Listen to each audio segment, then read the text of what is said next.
গল্প শুনবো। তোরা আবার কিসের গল্প শুনবি? কচ্ছপ আর খরগোশের গল্পটা আছে না, ওটা আজকে আমাদের শোনো। আমরা আজকে ওই গল্পটা শুনবো। তাহলে চলো আমরা গল্পটা শুনে আসি। এক জঙ্গলে বাস করত এক কচ্ছপ। সে ছিল অত্যন্ত ধীরগতির, কিন্তু পরিশ্রমী ও ধৈর্যশীল। সেই বনেই বাস করত এক চঞ্চল ও অহংকারী খরগোশ।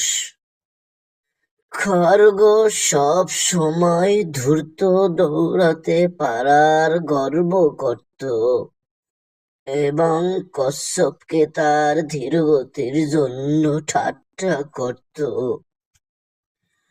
একদিন খরগোশ কচ্ছপকে বলল, তুমি এত ধীরে চলো, তোমার সঙ্গে প্রতিযোগিতা করলে তো আমি অনেক আগেই জিতে যাব।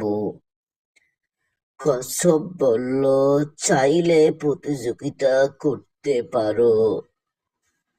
তারপর তারা আলোচনা করে একটি জায়গা ঠিক করে নিল। জায়গা ঠিক করার পরে এবার দৌড় প্রতিযোগিতা আরম্ভ হলো। খরগোশ দৌড়াতে দৌড়াতে মাঠের পর মাঠ পেরিয়ে গেল, আর কচ্ছপ ছোট ছোট পায়ে ধীরে ধীরে হাঁটতে লাগলো। এবার খরগোশ জঙ্গলের ভিতর দিয়ে দৌড়াতে লাগলো। কচ্ছপ ছোট ছোট পায়ে জঙ্গলের ভিতর দিয়ে হাঁটতে লাগলো। খরগোশ ভাবলো, অনেক দূর দৌড়ে এসেছি, এবার একটু বিশ্রাম নেই। বিশ্রাম নিতে নিতে সে ঘুমিয়ে পড়ল। কচ্ছপ যখন আসলো সে দেখলো খরগোশ ঘুমাচ্ছে। কচ্ছপ বলল, ঘুমাও, বেশি করে ঘুমাও। তারপর সে চলে গেল।